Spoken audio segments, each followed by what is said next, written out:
افلا يتدبرون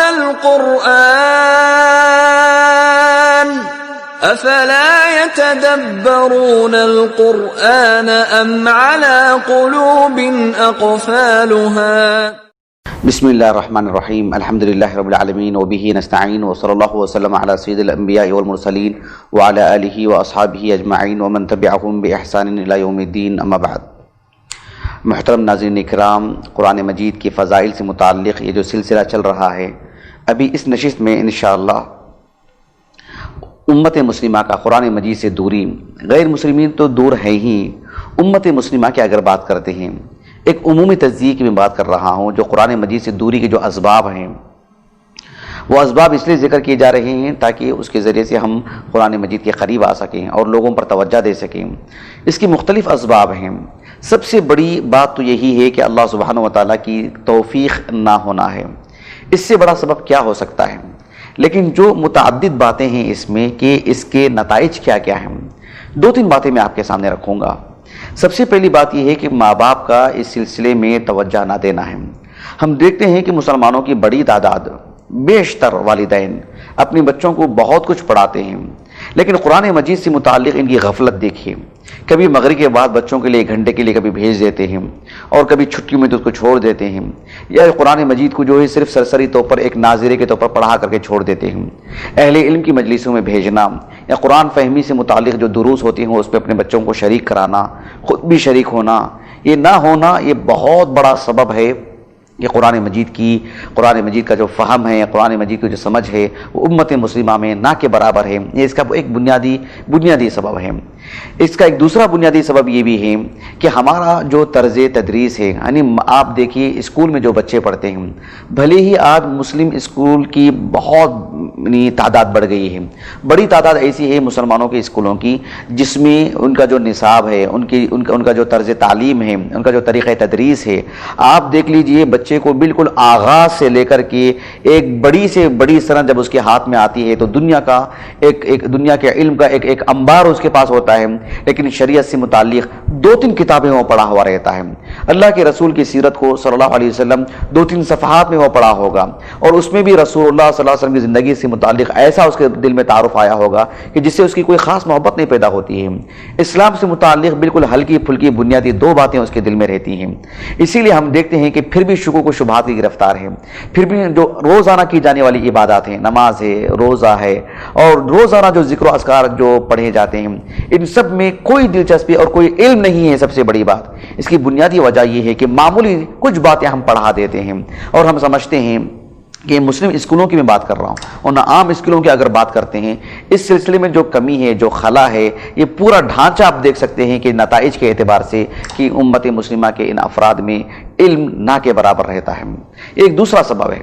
ایک تیسرا سبب یہ بھی ہے کہ امت مسلمہ کا ایک بڑا حصہ یہ سمجھ بیٹھا ہے کہ قرآن مجید کو بس پڑھ لیا جائے برکت کے لیے یا کسی مناسبت سے یا روزانہ کے ایک روٹین کے اعتبار سے، لیکن یہ شعور کی کمی ہے۔ لفظی طور پر ہے، اعتقادی طور پر ہے، لیکن عملی طور پر قرآن مجید کو شفا سمجھنا، قرآن مجید کو کتاب ہدایت سمجھنا، قرآن مجید کو ایک موعظت اور نصیحت والی کتاب سمجھنا، قرآن مجید کو کتاب نور سمجھنا، قرآن مجید جو کہ احسن الحدیث ہے اور یہ اللہ کی طرف سے نازل کردہ ہے، اس شعور کے ساتھ اس کو پڑھنا اس کا بڑا فقدان ہے۔ اللہ تعالیٰ نے قرآن مجید میں فرمایا، یا ایھا الناس قد جاءتکم موعظۃ من ربکم وشفاء لما فی الصدور وہدی ورحمۃ للمؤمنین۔ یہ سورۃ یونس کی آیت ہے۔ قرآن مجید ایک موعظت والی کتاب ہے، شفا، اللہ نے اس میں شفا رکھی ہے، ہماری جسمانی طور پر، ہماری روحانی طور پر اللہ رب العالمین نے اس میں ہدایت رکھی ہے، نور رکھا ہے، رحمت رکھی ہے، اس میں ساری چیزیں ہیں۔ اس یقین کے ساتھ اس کو پڑھنے کی ضرورت ہے، نہیں پڑھتے ہیں، یہ بھی ایک سبب ہے۔ ایک بہت بڑا سبب یہ بھی ہے کہ امت مسلمہ کا ایک بڑا حصہ یہ سمجھتا آ رہا ہے کہ قرآن مجید بہت مشکل کتاب ہے، اس کو سمجھنا، اس کو پڑھنا، اس کو یاد رکھنا بہت مشکل ہے، ایسا سمجھتے ہیں۔ اللہ تعالیٰ نے فرمایا سورۃ القمر میں، وَلَقَدْ يَسَّرْنَا الْقُرْآنَ القرآن للذکر فہل من مدکر، ہم نے قرآن مجید کو تو بہت آسان کر دیا ہے پڑھنے کے اعتبار سے، یاد کرنے کے اعتبار سے، سمجھنے کے اعتبار سے۔ یقیناً اس میں کچھ ایسے مباحث ہیں، ایسے باتیں بھی ہیں جسے سمجھنے کے لیے مزید علم چاہیے، مزید ٹھوس عقل چاہیے، مزید اس میں ایک جو ہے مطلب دلچسپی اور خاص توفیق الہی چاہیے۔ لیکن قرآن مجید کا بڑا پیغام، بہت بڑا حصہ ایسا ہے کہ جسے بآسانی آدمی سمجھ لے سکتا ہے۔ بیشتر لوگ آسانی سے پڑھ کر کے اسلام قبول کر لے رہے ہیں اور امت مسلمہ کا ایک بڑا حصہ اسے مشکل سمجھ کر کے پیچھے رکھ دے رہا ہے۔ ایک آخری اور بنیادی وجہ یہ بھی آپ کو میں بتا دوں کہ دور حاضر میں جو ٹیلی ویژن ہے یا موبائل ہے، سوشل میڈیا ہے، یا جو مختلف ایپ ہمارے سامنے آ گئی ہیں، اس میں ایسی دلچسپیاں اور ایسا لگاؤ اور ایسا غرق ہو چکے ہیں ہم کہ جس کی وجہ سے قرآن مجید کو پڑھنے سے متعلق، اس کو سمجھنے سے متعلق ہمارے پاس وقت نہیں ہے۔ دراصل یہ عذاب ہے، اس کو سمجھنے کی ضرورت ہے۔ اللہ رب العالمین نے سورۃ البقرہ میں بیان فرمایا وَلَقَدْ جَاءَهُمْ رَسُولٌ مِّنْ عِندِ اللَّهِ مُصَدِّقٌ لِمَا مَعَهُمْ نَبَذَ فَرِيقٌ مِّنَ الَّذِينَ أُوتُوا الْكِتَابَ كِتَابَ اللَّهِ وَرَاءَ ظُهُورِهِمْ كَأَنَّهُمْ لَا يَعْلَمُونَ وَاتَّبَعُوا مَا تَتْلُو الشَّيَاطِينُ عَلَى مُلْكِ سُلَيْمَانَ۔ اللہ تعالیٰ نے کہا کہ یہ جو اہل کتاب ہیں جن پر اللہ تعالیٰ نے ان کے ہوتے ہوئے اللہ کے رسول پر قرآن مجید نازل کیا، قرآن مجید پر عمل کرنے کے بجائے، قرآن مجید کو اپنے لیے کتاب ہدایت سمجھنے کے بجائے، انہوں نے جانتے بوجھتے قرآن مجید کو اپنے پیٹھ پیچھے ایسے ڈال دیا کہ گویا کہ قرآن کیا ہے انہیں پتہ ہی نہیں ہے۔ نتیجہ کیا ہوا؟ وَاتَّبَعُوا مَا تَتْلُو الشَّيَاطِينُ عَلَى مُلْكِ سُلَيْمَانَ۔ اللہ سبحانہ و تعالیٰ نے شروع سے لے کر آخر تک لوگوں کا ایک انداز یہ بتایا ہے کہ جب اللہ تعالیٰ کی کتاب ہدایت کو لوگ نظر انداز کرتے ہیں تو اللہ تعالیٰ عذاب کے طور پر انہیں کسی اور چیز میں مبتلا کر دیتا ہے۔ ہم دیکھتے ہیں کہ لوگ اخبار پڑھتے ہیں صبح سے شام تک، ایک ایک سرخی پڑھتے ہیں، ایک ایک عنوان پڑھتے ہیں، پورا پورا صفحہ پڑھتے ہیں۔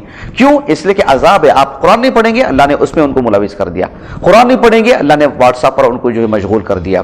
یہ دراصل عذاب ہے، اس کو سمجھنے کی ضرورت ہے۔ اللہ تعالیٰ سے دعا ہے کہ اللہ تعالیٰ ہمیں قرآن مجید کو کتاب ہدایت، کتاب رحمت اور شفا کی اسے پڑھنے اور اپنی زندگی میں لانے کی اللہ ہمیں سعادت نصیب فرمائے۔ وآخر دعوانا ان الحمدللہ رب العالمین۔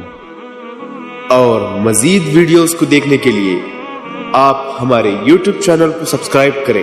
فجزاکم اللہ خیرا۔